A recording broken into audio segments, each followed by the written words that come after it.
there is way too much going on in Van Alstyne it would take the entire day. So I really boiled it down to 4 components that we can talk about. Then you're welcome to pepper me with any questions you have, because there's no way to touch on everything that's going on.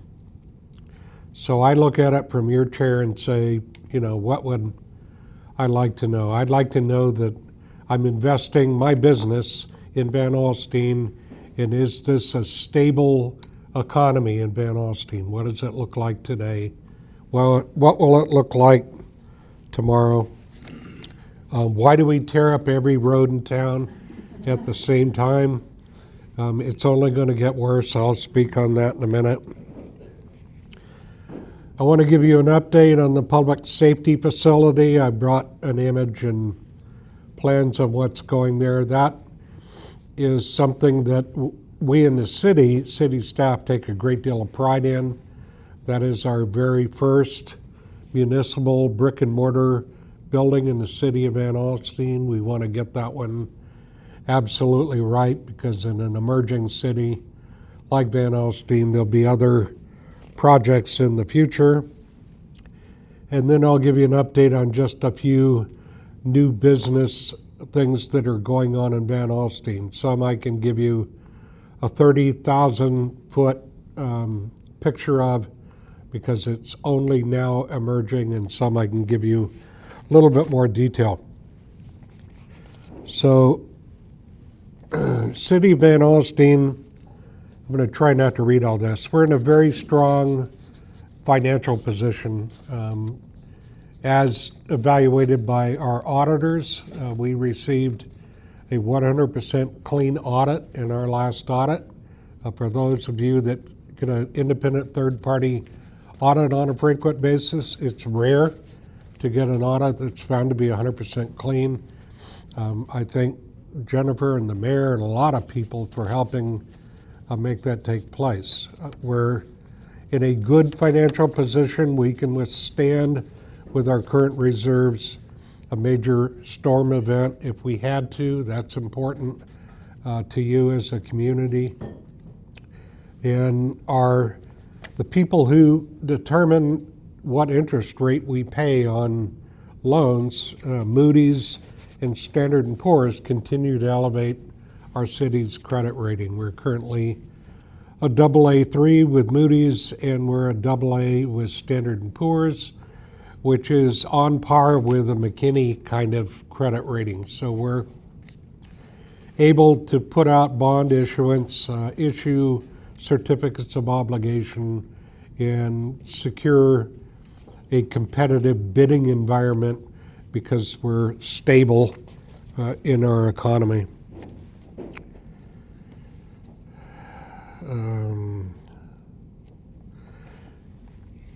For those of you that don't know, municipal budgets operate from October 1st to September 30th. We've just completed our upcoming year budgeting process that was met with a lot of Facebook observations that were inaccurate and uninformed. I attempted in my presentation during the budget process in educating council on what the department directors were hoping to accomplish, that we had no intention of raising the property tax rate that the city imposes on our homeowners in Van Alstyne. That's 0.553713. That's the taxing rate. This is the 8th year in a row that the city has either maintained or lowered its taxing rate. We actually did it before it was vogue to do it. I mean, we were following that trend of, as we grow, looking for ways to be able to reduce our taxing rate. So I say, hey, we maintained our taxing rate year over year, but we generated more income. Is it magic? No.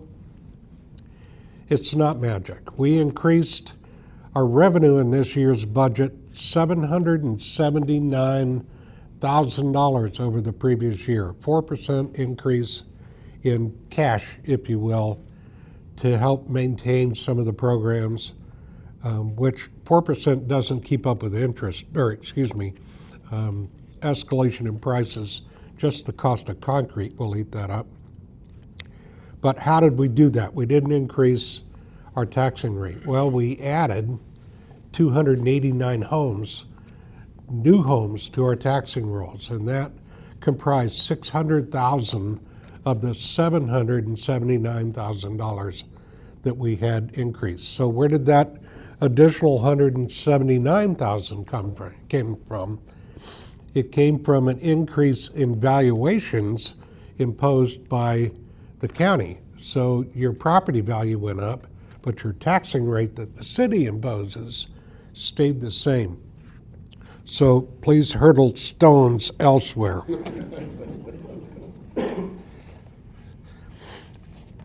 Our utility rates, I always see Facebook postings about how expensive it is. I live here too. You know, my water bill is a little over $200 a month. I tell my wife all the time, no. But our water and wastewater rates are now the lowest in this corridor from Melissa, Anna, Van Alstyne, and Howe. So the rates we charge for water and wastewater combined, if you compare those four communities, we're at the bottom of the barrel. Now that, a year ago, we were at the top of that. So what happened? Well, they raised their rates, and we're going to have to do the same thing in the near future as we grow, because we have to grow our wastewater treatment plant and install more 16-inch water lines and all the things that require that you generate more money from that particular utility. And the utilities are a business unto their own. The general fund and the utility fund are two separate budgets. We build them separately. I can't, without an act of council, move money between those two budgets, so they have to stand alone. But for now, we offer the best utility rate in this corridor. So as a city, we're in a good financial position. Our creditors like us. We're paying our bills. We're being very frugal in revenue that we receive, basically setting up an escrow account to pay debt. We're being intelligent and conservative as we plan into the future. This upcoming budget year, we're being extremely conservative. We're only anticipating 208 homes to be moved into in this upcoming year. Why is that? Well, interest rates are still high. It slowed the housing market. I can see a few bankers kind of shaking their heads. It's had an impact on the housing market. If you have a resale home, resales are very difficult to sell right now. So with that knowledge, we as a city have pulled back, and we're not spending on major capital purchases, new purchases. We're not going to go out and buy wants. We're only going to deal with needs. We have to replace police vehicles on a frequent basis because they get 100,000 miles and they're pretty much dead. So we have to replace those kinds of things. What we're going to do instead is we've got to finish building the public safety facility. We've got a lot of infrastructure programs we already have funded. We're going to implement that. We're going to make road improvements. We'll talk about Blassingame in a few minutes. And then we're going to do some roadway restoration and downtown work rather than creating new projects. We have ample reserves to be able to do the projects I just mentioned. So that's the direction for the upcoming budget. Blassingame from Waco down to Graywood is planned to be a 4-lane divided roadway. I don't think we intend to actually divide it for 100 feet or more heading from Waco west, because we know that we'll have fire vehicles that could be crossing over that in the area. But building this public safety facility, we need to make that improvement to Blassingame. It has been a 4-lane divided from Waco to the Frontage Road in our planning documents for a long period of time. Because of the cost of concrete, we can't take it all the way down to the Frontage Road, so we're going to take it down to Graywood, do what we can to be able to accommodate our new public safety facility. That's a $4.3 million project. That's not a whole lot of distance to cover for $4.3 million.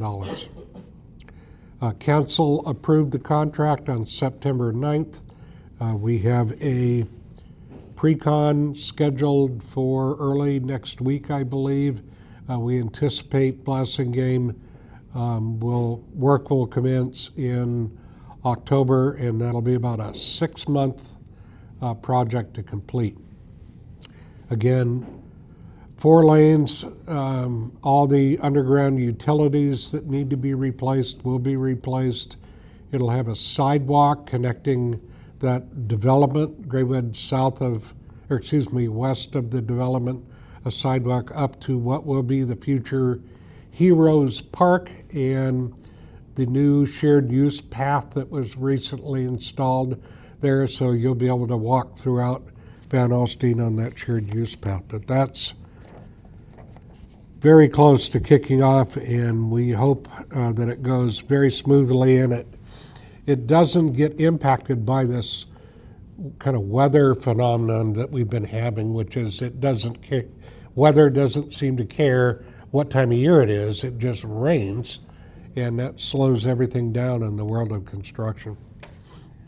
If you're on the Frontage Road going north from Van Alstyne Parkway, and you get to that white set of apartments and make a right, that's Blassingame. So a lot of multifamily in that area. What about the road up from that? Is it Texana or the dollar store is on? What and it dead ends? Yeah, Is there any plan? Nunnally will be part of this project. It'll continue through to Blassingame. So you'll be able to get back out to Van Alstyne or over to Blassingame without having to go out to 5. Yeah. Yeah. Downtown Streets project, the project that just won't end. We're planning on it ending in July of next year, maybe August. We're making good progress now on Preston on the south side of Jefferson. But to back up, the project paves Van Alstyne Parkway from the railroad tracks to Waco. That part is done. The paving part is, it replaced water and sewer lines, curb and gutter, provided drainage. It replaces Preston from Van Alstyne Parkway down to what was the front door of Diamonds. A good portion of that project is underway right now. It'll redo that intersection in downtown of Marshall and Preston, which will be a major kind of downtown gateway with outside islands for dining and all that kind of stuff. That will actually get underway in November. It replaces Marshall Street through the heart of our downtown. That should start in February, and then it'll do Main Street back from Marshall to Jefferson, and that should follow right on the heels of doing Marshall. We'll also add a third parking lot to downtown. We were able to purchase land from the Methodist Church that is just south of the Marshall and Main parking lot that's there today, and we'll be adding 60 some odd parking spaces to that area. So All that work is underway. It's streets, curb gutter, park benches, street lights, festoon lighting over the top of the streets, and we will be taking down the street poles on Marshall, the overhead utility poles on Marshall and Main. So we'll clean up those two streets, which will make a remarkable difference in downtown. Our work has made a big difference in downtown. We now have, a number of new tenants over the last year. They're suffering through this with us. We're trying to hold their hands. It's not going to be easy. It's going to be painful, but the end result will be good. I have an image, the very first image up there of a gateway, a monument type sign that we're going to install into our historic downtown. That will be placed just north of the fire station, across Van Alstyne Parkway, just west, if you will, of Preston.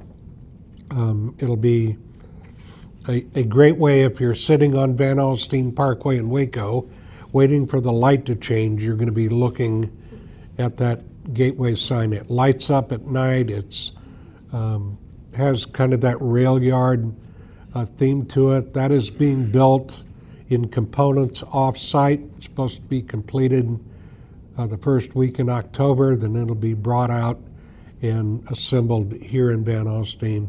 The only dates I don't have at this point are when the electrician will get his work done, but I'm hopeful by November we can have that up and we can show off our downtown even more.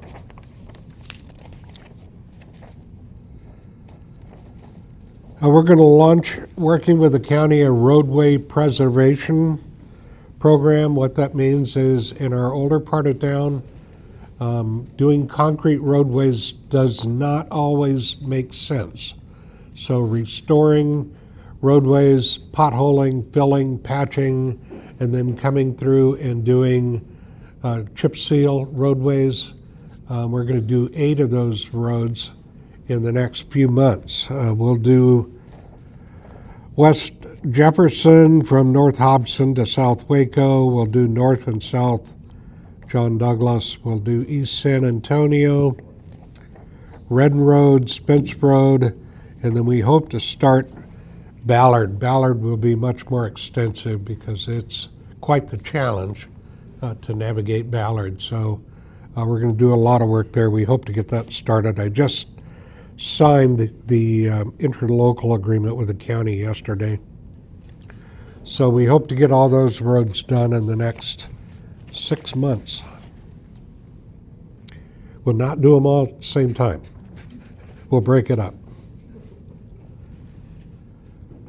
Public safety facility, that is a $30 million project funded through issuance of certificates of obligation.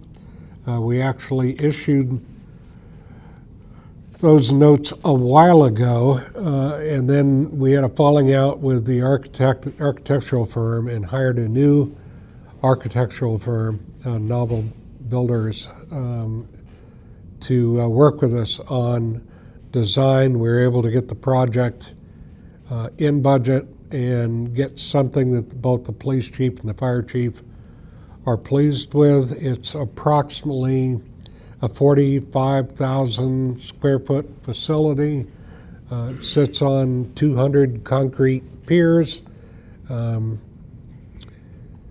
We are very close to having all of that pier work, all the underground done. Water, sewer, piers are in place. We probably aren't too far away from starting to pour the foundation on that building. I'm eager to see it go vertical. It'll have a large water feature on Waco and Blassingame on that corner, which will kind of soften the look of the facility. And it'll have Heroes Park, the project that Bethany is working on to help fund. I think that's about a $900,000 park. Is that correct, Bethany? It's $840 for what we have now, a push goal of $900 to include additional shading. Okay.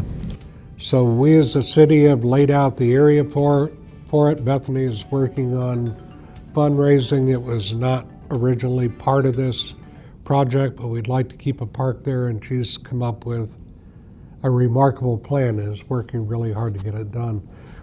We expect that police and fire station to be complete fourth quarter of '26, which is a very aggressive plan for a building of that size.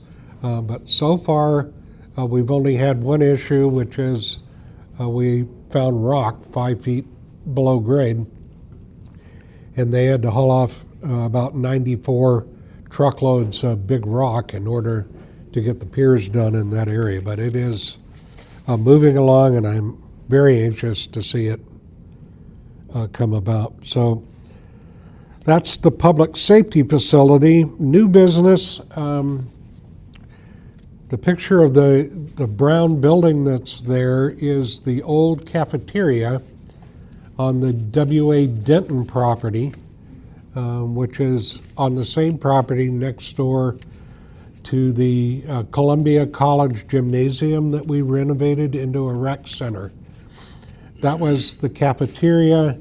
That was the only other building on that property that's savable. The rest of them have huge foundation issues and will have to come down. But this one is a great home for our future senior center. To be able to fund this particular project, we sold the existing senior center, which gave us enough capital to hire an architect to design the interior and exterior of this building. We put it out for bid and awarded on September 9th a contract to a company we've not worked for or worked with us before. We called them into the office, met with them, great people, a lot of residential development and some medical center development, so they're fully capable. They were in the building the day after council approved it, taking measurements. They expect to be under construction October 1st and will move the senior center from its current home to that home in March, which times well with getting all those vehicles off Main Street when we tear it up for the downtown renovation. It gives them about twice as much square footage. We're putting a commercial kitchen in that, so when they're not there, if we have a community function where we need cooking, we can do that in there. We're also considering perhaps moving our council meetings to this building if we can make it make sense to do so, because we're out of space in the building we're in, and we're not going to borrow money to build a new building right now. So that may be multi-purposed. We're getting bids to put a parking lot in between this building and the rec center to serve them both. That parking lot will not be concrete, it'll be asphalt, because we've yet to master plan that entire 6 acres, and we don't want to pour a concrete parking lot that would encumber what it could become in the future. So that is moving along right now.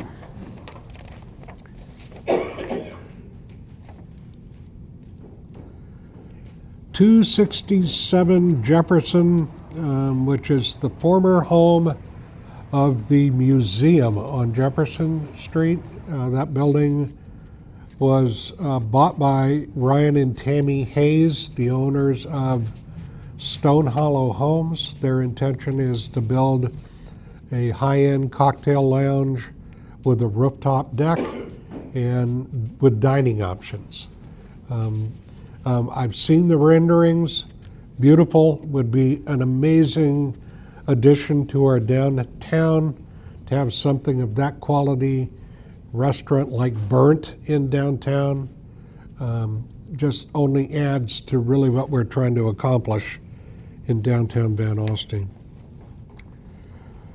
Kirby-Smith Machinery, they're building along Highway 75 at Spence Road right now. They're They sell high-end machinery for developers of highways and all kinds of things like that. They're a big ticket retailer. They are in the city limits. They will be generating sales tax once they're open.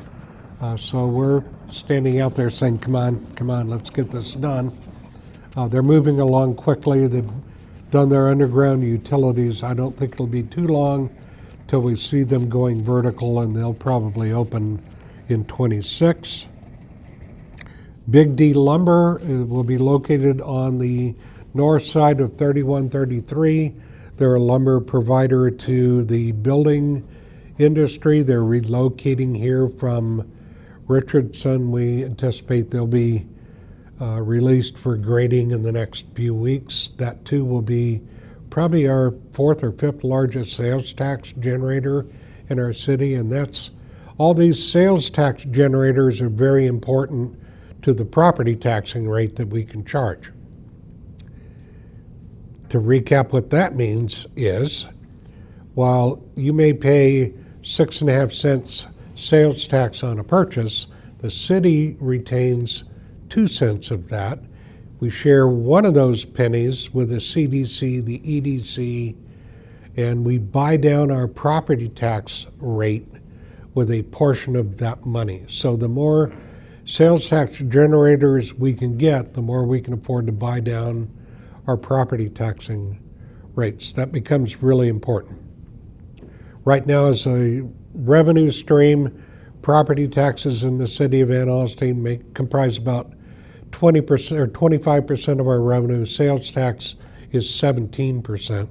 We'd like to see that reversed as we move forward. So we advocate for that kind of development happening here.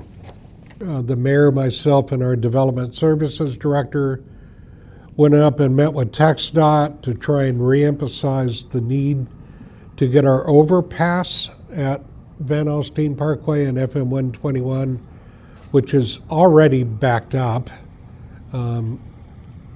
moved up, put on some planning document so that we can get that overpass enlarged with U-turn lanes and all that. Right now, we don't have dates, times, but we as a city are pressing to try and get the decision makers to help us with what do we have to do to get that overpass addressed.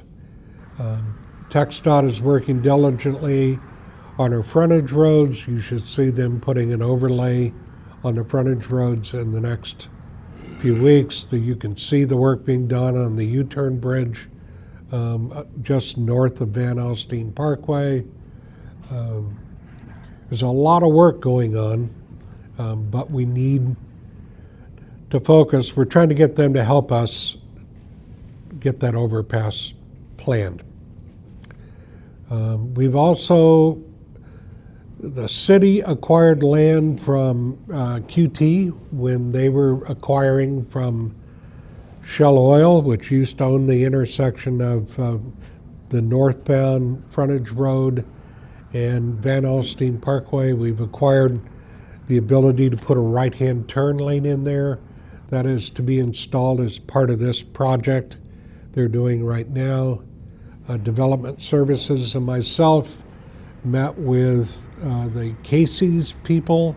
They're willing to work with us on creating a right-hand turn lane from Van Alstyne Parkway onto the northbound frontage road. That is not part of the planning document that they're working on now. We're asking what would it take to make that possibly get done now.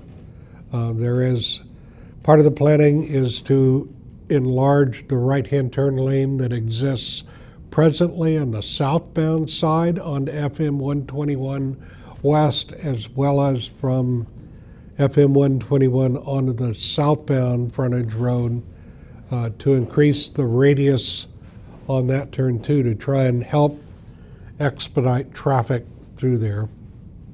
We're hopeful once the frontage roads are true two-lane, we can get some of these turning lanes addressed, and TxDOT can come work on the timing of the lighting that we can help mitigate a good portion of the problem we're experiencing today. But the big issue is that overpass. So that's being addressed. So I think that's about all I can share with you this morning. If I've missed anything, you're welcome to ask any questions you'd like. And because the mayor is here, I'll make him answer. I have a question about, you mentioned dining islands in the downtown area. I was just wanted to make sure or ask about, will they be ADA compliant? Because right now, the way the sidewalks are, it can be kind of challenging for differently abled people. And so when you start putting things like dining islands, how will people with strollers or any type of apparatus like wheelchairs and things be able to get around? Yeah. The answer to your question, the simple answer is yes. The sidewalks in downtown are 1883. Right. They're horse and buggy. They're not required to be ADA compliant. And for people like myself, they're a challenge to get up and down. All that is going to be leveled out, so you have a standard curb throughout downtown. If you walk through the park that we have right now, Central Social District, that's what you're going to see. ADA ramps with the little pebbles and all that kind of stuff. So all that will take place. So I think we'll meet all the goals and objectives of ADA.